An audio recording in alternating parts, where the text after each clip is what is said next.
Assalamualaikum warahmatullahi wabarakatuh.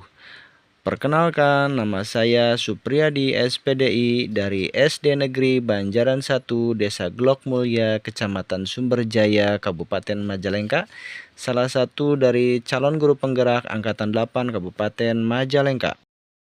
Pada kali ini saya akan membahas koneksi antar materi kesimpulan dan refleksi filosofis pendidikan menurut Ki Hajar Dewantara menurut modul 1.1.A.8. Pada kesempatan ini ada 3 pertanyaan stimulus untuk kita semua. Yang pertama, apa yang Anda percaya tentang murid dan pembelajaran di kelas sebelum Anda mempelajari modul 1.1?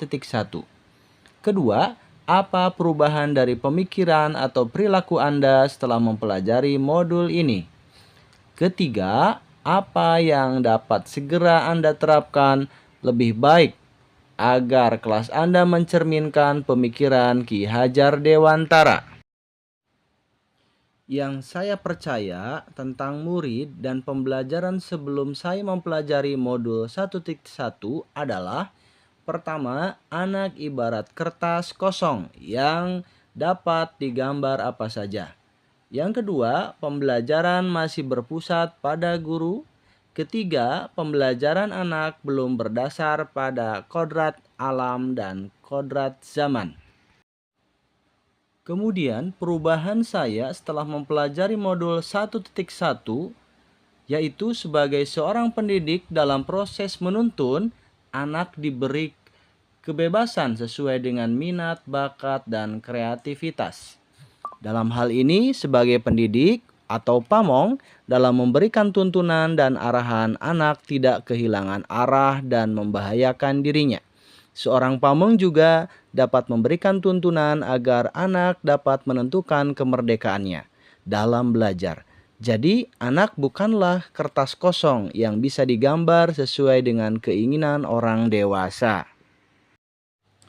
Menurut Ki Hajar Dewantara, pendidikan yang menghamba pada anak yaitu pembelajaran harus berpusat pada anak sesuai dengan kebutuhannya. Sesuai filosofis Ki Hajar Dewantara mengenai trikon yang terdiri dari kontinu, konvergen, dan konsentris dapat dilambangkan sebagai sistem tata surya di mana murid dilambangkan sebagai planet yang mengorbit pada matahari. Dalam garisnya masing-masing berevolusi yang berbeda-beda namun tak pernah berhenti bergerak. Ki Hajar Dewantara menjelaskan bahwa dasar pendidikan anak berhubungan erat dengan kodrat alam dan kodrat zaman. Kodrat alam berkaitan dengan sifat dan bentuk lingkungan di mana anak berada, sedangkan kodrat zaman berkaitan dengan isi dan irama, di mana pembelajaran harus relevan dengan kondisi dan ilmu pengetahuan dan teknologi informasi yang telah berkembang semakin maju pada saat ini.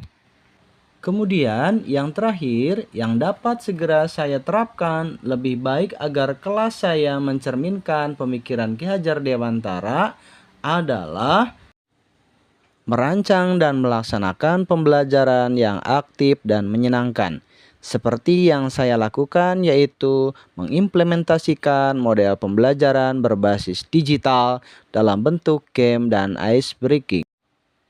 Kedua, menerapkan pembelajaran yang berpusat pada murid seperti memberikan kemerdekaan belajar yang tidak hanya belajar di ruang kelas.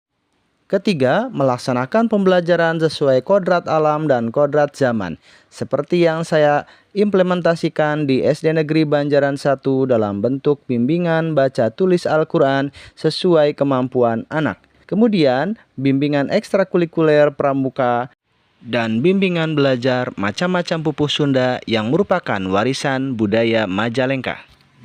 Kesimpulan modul 1.1 yang pertama, sejatinya anak lahir telah memiliki bakat, kemampuan, dan potensi masing-masing, bukan kertas kosong yang dapat dibentuk sesuai kehendak manusia dewasa.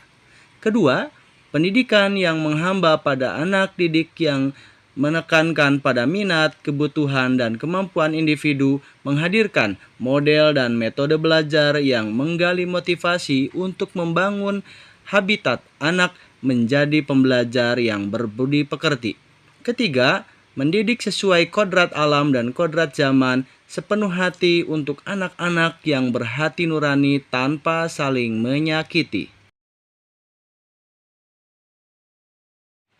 Terima kasih atas perhatiannya dan mohon maaf atas segala kekurangannya. Diakhiri, wallahul muwafiq ila aqwamit thoriq. Wassalamualaikum warahmatullahi wabarakatuh.